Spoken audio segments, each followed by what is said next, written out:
ప్రియులారా, ప్రభువైన యేసుక్రీస్తు పరిశుద్ధమైన నామములో Jesus meets YouTube family, GPS Robinson ఫేస్బుక్లో ఉన్నటువంటి కుటుంబములన్నిటికీ నా శుభములు తెలియపరుస్తున్నాను. అనుదినము పరిశుద్ధాత్మనుతో పయనించే ఒక వాక్యమును ఈ ఆఖరి దినములలో దేవుడు ఇచ్చినందులకై దేవునికి స్తోత్రం.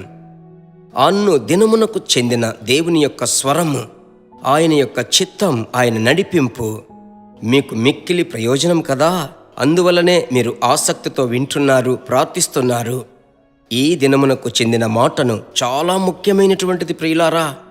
మీ హృదయమును తెరచి పరిశుద్ధాత్ముడా నాతో మాట్లాడుతున్నారు అన్న ఆలోచనతో మీరు వినండి. చదువుకుందాం. యోహాను సువార్త 16వ అధ్యాయం 8వ వచనం. ఆయన వచ్చి పాపమును గూర్చియు నీతిని గూర్చియు న్యాయ తీర్పును గూర్చియు లోకమును ఒప్పుకొన చేయును. ఆయన వచ్చి, పరిశుద్ధాత్ముడు మీ మీద, నా మీద కుమ్మరింపబడిన ముఖ్య ఉద్దేశం ఏమిటంటే ఆయన గ్రహింపచేస్తాడు. ఈ అభిషేకమును అనేకులు తప్పుగా తలంచారు. ఏదో అన్యభాష మాట్లాడి శబ్దం చేస్తున్నారని కాదు. అనుదినము పరిశుద్ధాత్మునితో నడవగా మాట్లాడగా ఆయన యొక్క గుణ లక్షణములలో, ఆయన స్వభావములలో ఒకటి, ఆయన మనలను ఒప్పింపచేస్తాడు. దేన్ని గ్రహింపు చేస్తాడు? పాపమును గూర్చి. ఎందుకంటే నేను రక్షింపబడి అభిషేకం పొందాం. లోకములో కదా ఉంటున్నాం, భయంకరమైన లోకము కదా, అనేక కీడులు, అనేక ద్విమనస్సు, దుష్ట మనస్సులు కలిగిన లోకము కదా. ఈ లోకములో సాతానుడు మనలను పలు రీతులుగా పోరాటములలోనికి తీసుకోవడానికి ప్లాన్ చేస్తూ ఉన్నాడు. అలాగైతే తెలియకుండానే కొన్ని కార్యములు మన మీద వాడు తీసుకొస్తున్నాడంటే వెంటనే అభిషేకం లోపల, ఎలాగంటే మనలో నివసించేటువంటి పరిశుద్ధాత్ముడు ఒక అల్లారము వలె మన హృదయములో బెల్లు కొడతాడు. Be careful. నువ్వు మాట్లాడింది మంచిది కాదు, నువ్వు ఆలోచించింది మంచిది కాదు, నువ్వు తీసుకున్న తీర్మానం మంచిది కాదు. వెంటనే పరిశుద్ధాత్ముడు ఒప్పింపచేస్తాడు. వెంటనే మనం ఏం చెయ్యాలి? ప్రభు పాదముల దగ్గరికి వెళ్ళి, తండ్రి, నేను తీసుకున్న తప్పుడు తీర్మానం, నేను తీసుకున్న తప్పుడు ఆలోచన, నేను మాట్లాడిన, నేను చెప్పిన, వాట్సాప్లో పంపిన మెసేజ్, లేదంటే నేను ఊహించిన, నేను తలంచిన ఇవన్నీ తప్పులని ఒప్పుకుంటున్నానయ్యా. తండ్రి, నేను నిన్ను పొగడవలసిన స్థానంలో మనుషులను పొగిడాను. ధనాశలో పడిపోయినట్లు అనిపించింది. నన్ను కాపాడండి, నన్ను గ్రహింపచేస్తున్నారు అని అప్పగించుకొని బాగా ప్రభువులో స్తుతిస్తూ ఉన్నట్లయితే ఆయన మిమ్మలను గ్రహింపచేసేది మీకు అర్థమవుతుంది. వెంటనే మనము కాపాడుకుంటాం. ఇందుకోసమే పరిశుద్ధాత్ముడు మనలను రూపించేటువంటి వాడు.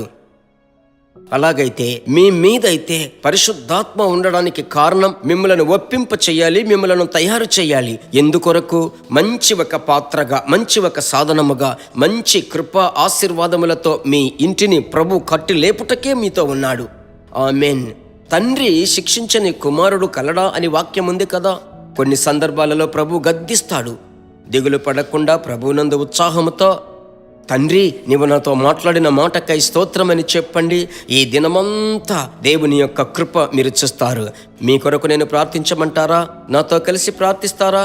పరిశుద్ధమైన మంచి తండ్రి, ఆకాశమునకు భూమికి సర్వాధికారము కలిగిన యేసయ్యా, మీ బిడ్డలలో సంచరించేటువంటి ప్రభువా, గ్రహింపచేసి రూపింపచేసే పరిశుద్ధాత్ముడా, మీ బిడ్డలను తోకగా కాకుండా తలగా ఉండునట్లు, క్రిందివారుగా కాకుండా పైవారుగా ఉండునట్లు, మీ బిడ్డలు తండ్రి తప్పుడు మార్గములో వెళ్ళకూడదనుటకై ప్రభువా ముందుగానే మీరు వాటిని గ్రహింపచేసి ఒప్పింపచేస్తున్న దయకై వందనాలు. మీ చేతికి అప్పగిస్తున్నాను. మారని దైవ ప్రసన్నత వీరితో ఉంచండి, ఆశీర్వదించండి. ఈ దినమందు మీ బిడ్డల యొక్క హృదయ వాంఛలను తీరబోతున్నాయి.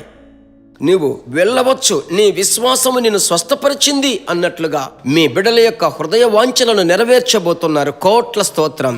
ఎవరెవరికైతే షేర్ చేస్తున్నారో వారందరూ సౌఖ్యముగా వర్ధిల్లాలి తండ్రి. ప్రభు చేత ఆశీర్వదింపబడాలి. ప్రభు యొక్క రాజ్యమునకు ప్రయోజకులుగా ఉండాలి. మీ ప్రేమగల హస్తానికి అప్పగించి ప్రార్థిస్తున్నాను. ప్రార్థన ఆలకించిన దేవునికి స్తోత్రం, స్తోత్రం, స్తోత్రం. యేసు నామములో తండ్రి, ఆమెన్.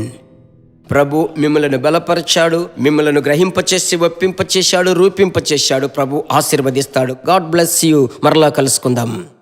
ప్రియమైన దేవుని బిడ్డలారా, ఈ వర్తమానము మీకు మిక్కిలి ఆశీర్వాదకరముగా ఉందని మేము నమ్ముచున్నాము. ఇంకనూ మా వర్తమానములను విని ప్రభువులు ఆశీర్వదింపబడుటకు జీసస్ మీట్స్ మినిస్ట్రీస్ అను మా యూట్యూబ్ ఛానల్ ను సబ్స్క్రైబ్ చేయండి. మరియు మా ప్రార్థన సహాయముకై మీరు సంప్రదించవలసిన మా ఫోన్ నెంబర్ 9841425236 మరియు 7299546363. Email gpsrobinson@hotmail.com. ప్రభు మిమ్మును ఆశీర్వదించునుగాక.